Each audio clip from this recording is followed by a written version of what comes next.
dhufee galmaa'ee baasii tokkoon alatti. Baasii tokkoon alatti. Baasiin takkan jiru. Asii biiroo kenna viizaan isinii kennama piroosesiin hundumtuu erga isinii godhamee booda ni deemtanii waggaa lamaaf kontiraata keessan xumurattanii akka galtanii fi yoo rakkoon adda addaa isin mudate rakkoon yookaan maal isinii dawwaluu dhabanii yookaan immoo madaamidhaan wal dhabuu dandeettanii rakkoon addaa isin mudate taanaan lakkoofsi biiroo kennaa paaspoora kennisan irratti rukutamee jira achirraan argattanii nu bilbiluu dandeettu jechuunis ijoolleen takka gaafa deemtu inshuraansii taatee deemti inshuraansii qabdi inshuraansiin fayyaa hanga lubbuutitti inshuraansiin gootamee deemti. Oomayyuu wanti isin birrii baaftaniif paaspoortii keessanii fi meedikaala keessanii fi leenjii sana gaafa leenjii sana.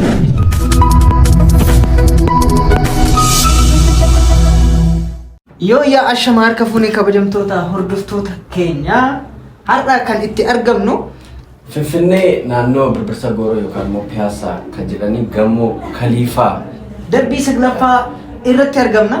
Egaa maaltu as isin fide isaaniin jechisiisuun isaaniin oolu? Yaa waan ajaa'ibaatti fasdhumne wanta hunduma keenya fayyadudha. Waanti dhufa kanatti akkasiin gammadda abdii guddaa qabnaa nu waliin tura YouTube abbaa shitoo subscribe gochuudhaan dhufaadha.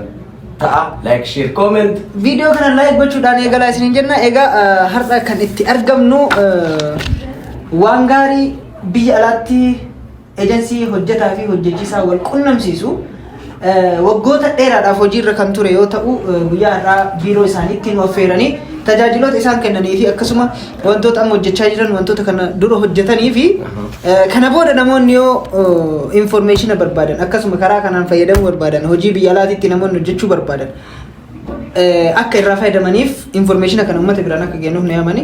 Akkuma beektu yeroo baay'ee namoonni daldala imala karaa seeraan alaa kana baay'ee rakkatu biyya Sahara maal jedhanii namni baay'ee qarshiisaa nyaatamaa kun biyya deezertii Saharaa Liibiyaa fi maal keessatti kun Yamanii keessatti rakkoo garagaraatu irra gaa dhiiraa dubartiin jedhu biyya kutaan hin qoodamu. Oromiyaan yeroo baay'ee kanaan beekamti.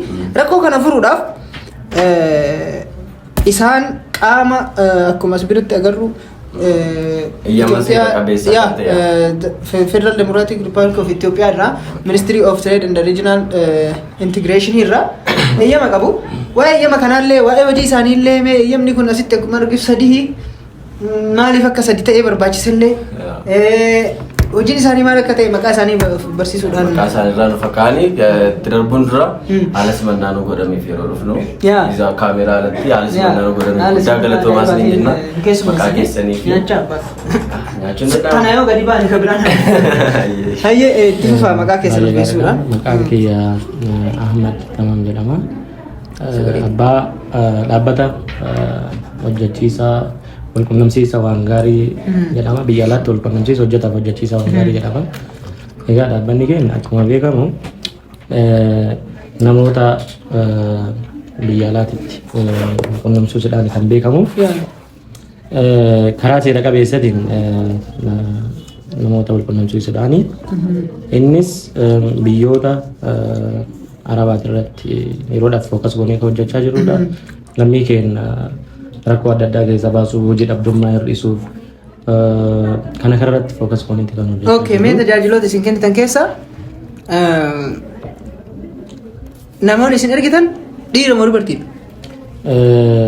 Dhiira fi dubartii jedheetiin adda baaseen jiru. Adda baaseen jiru. Fudhannu garuu ammatti jobordanii nu qabnu kan shamarraniiti. Kan shamarraniiti. Kan dubaraati jechuudha yeroodhaaf. Okay, biyya kam fa'aa qabdan? Biyya nu qabnu Saudi Arabiyaa, United Arab Emirates yookaan Dubai. Dubai jechuudha. Eeyyama. Dabalata Jordan. Okay. Namoota akkamiiti kan deemuu danda'an ulaagaa barbaachisu qaba namni isin bira dhufee biyyoota kana deemuu barbaadu ulaagaa isaa. Umrii irraa eegalee. Ulaagaa qaba. Akkuma biyyootatti garaagarummaa qabaata. Fakkeenyaaf Saudi Arabiyaan umrii 21 isaa olidha. Dubaayis akkasuma. Biyya biyyatti garaagarummaa qaba. Garaagarummaa qabaata. Saudiin 21 fi isaa oli. Dubaay immoo 20 fi isaa oli. Joordaanis 22 fi isaa oli. Warra ta'edha. Inni biraa ulaagaan akka mana keenyatti barbaachisu waajjira hojjetaa fi ministeera hojjetaa fi walqunnamsiisa Ministeera hojjetaa fi hawaasummaa. Ministeera hojjetaa fi hawaasummaa duraan akkas ture amma immoo Amma jijjiirani. Ini jijjiiranii udah kan jijjiiraman. jijjiiramu ture kan ministeera Mufariyaat kan Ya. hoogganamu ministeera hojii fi kalaqaa Jedhamee.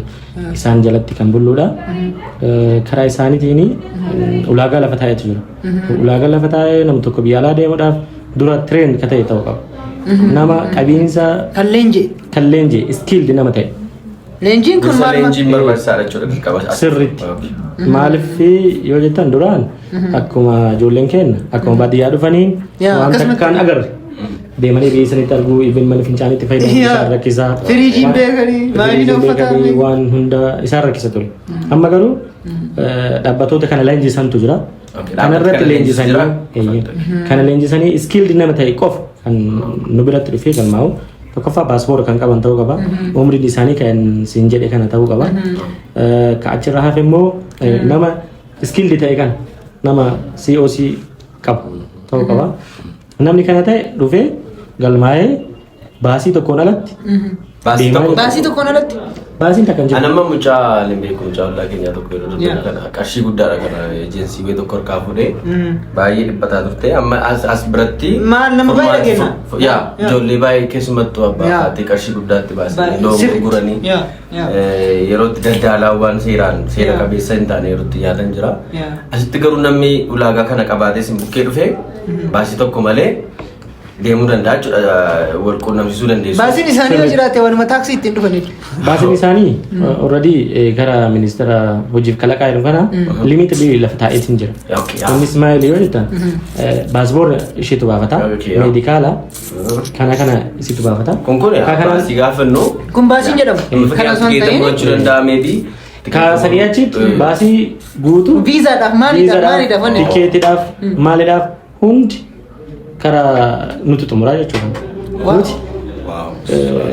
warra alaa Yeroo tokko duubatti isin deebiseeti leenjiidhaan kun maal of keessaa qaba? Tokkoffaa fakkeenyaaf qabeenya manaati. qabeensi manaa hoggaa jennu qabeensi manaa qulqulleessuu nyaata hojjechuu daa'ima qabuu kana fa'aa of keessaa qaba. Kana sirriitti ijoolleen iskiil taatee deemte taananii baay'isoo ijoolleen teenya satisfaayi ta'aa jirti akka durii miti. Sirriitti jaalatamummaa argataa jiru. Ijoolleen karaa keessan irraan deemte. Karaa keenya qofa osoo hin taane akkuma biyyaatitti Ijoolleen biyya kana Itoophiyaa irraa jaalatamummaa argatanii jiran. Maaliif leenji'anii deemanii Leenji'anii kan deemanii biyya sana gaagaa leenji'anii deemanii gaafa achi ga'an Homaa haaraatti. akka duraan san haaraawwan itti hin taaneef Itoophiyaan akkana waan jedhu fa'aatu jira waan Waanuma ta'eef. xiqqoo xiqqoo abdeet gooti yoo guddate. Waanuma xiqqoo abdeet gooti san qofa kanaaf baay'ee gaarii dheedheetii yaada. Kabajamtoota hordoftoota keenyaa qophiin keenya ammas akkuma itti fufetti jira. Viidiyoo kana hangamaatti sabskiraayib goone yoo ta'e sabskiraayib godhaatii chaanalii keenya kanaan maatii ta'a akkan odeeffannoo garaagaraa kan isin fayyadu yeroo yerootti qabannee isiniif dhufna. egaa akkuma sila isinii kaasaa turre waan bareedaa isinii qabannee dhufneerra waan ta'eef yuutuubii kanarratti odeeffannoowwan akkasatti odeeffannoowwan garaagaraa akkasii argachuu barbaadan sabskiraayib gootanii viidiyoo taanu akkasii dhufuuf aktiif taatanii laayik sheer gochuudhaan nu bukkee akka dhaabbatan abdii guddaa isiniif qabna ammallee nu faana turaa.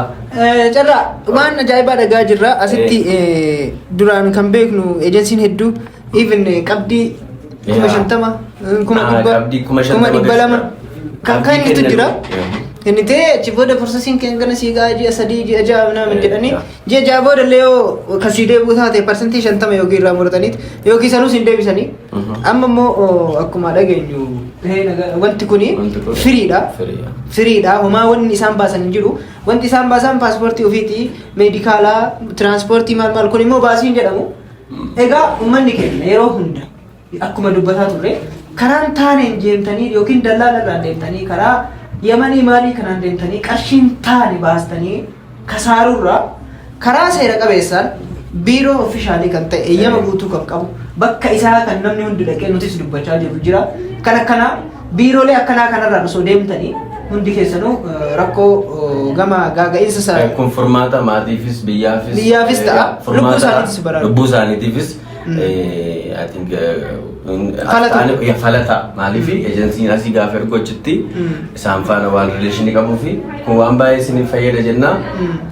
Even if yeroo wanta akkanaa seera qabeessa ta'ee mootummaanis beekee namni deemu gaafa biyya sanittis deemtee wanni tokko sirra ga'e ejensiin kun si hordofee biyyatti si dhibamuu dandeessa. Nama wal loluu dandeessa. Qaamni kee kan dalagu akka dalagu kaleen feelee yoo godhe fakkeenyaaf namni biyya sanatti si yaalchisu jiru biyya kanatti galuu qabda yoo jedhame akka duraan ati baddee namarraa dhaqxe san paaspoortii yuun qabu miti nama nama seeraan dhala biyya jiraatu. Asittuu galuu dandeenya. So waan kanarraa mee isin akkam maal jetta jechuun maaltu jira gama keessanii baay'ee gaarii. Wanni duraan kana dura ta'es yoo jiraate wanni immoo kana boodas. Yes. Wanti gaafa hojii keessatti chaalenjiin adda addaa jiru. Hojiin kun immoo chaalenjii fuulidha. Chaalenjii fuulidha waan ta'eef chaalenjii ni qabaata. Akkasumatti furamaa deema. Baay'ee haalli mootummaan keenya waan kan itti hundeesses namatti tolu. Jechuunis ijoolleen takka gaafa deemtu inshuraansii taatee deemti. Inshuraansii qabdi. Inshuraansiin fayyaa hanga lubbuutitti inshuraansiin gootamee fi deemti. Warra achi fudhatu santu nutu asitti guuta. Inshuraansii kafalaaf gaafa ijoolleen deemtu inshuraansii kafalamuuftu jira. Even harkisii cabe waan miidhamtu even lubbuun duute taanaan maatii fedha dhiyoo ta'etu galmaa gaafas jirtu. Abbaa haadha yookaan abbaa warraa ta'u ilma isii haa ta'u galmeessinee deemti. Rakkoon akkasii mudate taanaan inshuraansiin 500,000 haga 400,000 500,000 kafalaa jechuudha. Akkaataa miidhama isiititti. Kanaaf kuni haaluma mootummaan keenya itti hundeesseyyuu baay'ee namatti tolu. Kasanii achi immoo nuti waan sanii gadi fayyaan isin mudachuu danda'a. Waldhabbii hojjetaa wal quunnamsiisuu wanni sanii wal dhabuu danda'anii kana rakkoo hedduu furu. Yeroon nu mudata wanni akkana hatan hagan yoo galuu hin dandeenye nama achi goonee fi nama biyya sanii isii qaamaan fuudhee haga asitti fiduutti goonee jira. Namni kanaan ture akkasii gootan jira? Sirriitti. Mee suuraan sanii osoo nutti himtanii. Akkam ture? Waa'ee sanii akkamitti deemte isin irraan deemte? Definitely maqaa illee kaasuu yoo baadhe maqaan yeroo dhiyoo kana keessatti waanuma jiran caalle keessatti nama akkasii achitti deemee ji'a lama keessatti ji'a lama qofa eega deemte? Deemtee ji'a lama keessatti xiqqoo mataan isii wanni jedhee achi booda nama achi goonee fi nama sabablee baasii isaa kafallee tikeetii isaa irraa murree nama isii fidullee tikeetii isaa irraa murree isillee wal osoo argitanii gaarii dheedhee yaada maatiidhaan wal quunnamsiifnee akkasitti jedhee jechuudha. Yoo dandeenye isin argachuu eessa jiraatti argachuu hin dandeenye? Argachuun ni danda'ama. Argachuun ni danda'ama. Already Adaama jiraatu nama Adaama jiraatu argachuun ni danda'ama maatii isaanii. Baay'ee waan namatti tolu. Waan baay'ee dansa. Maaliif amma kaara seera malee deemtee achitti gaawwa tokko taate paaspoortii hin qabdu inshuraansii hin qabdu.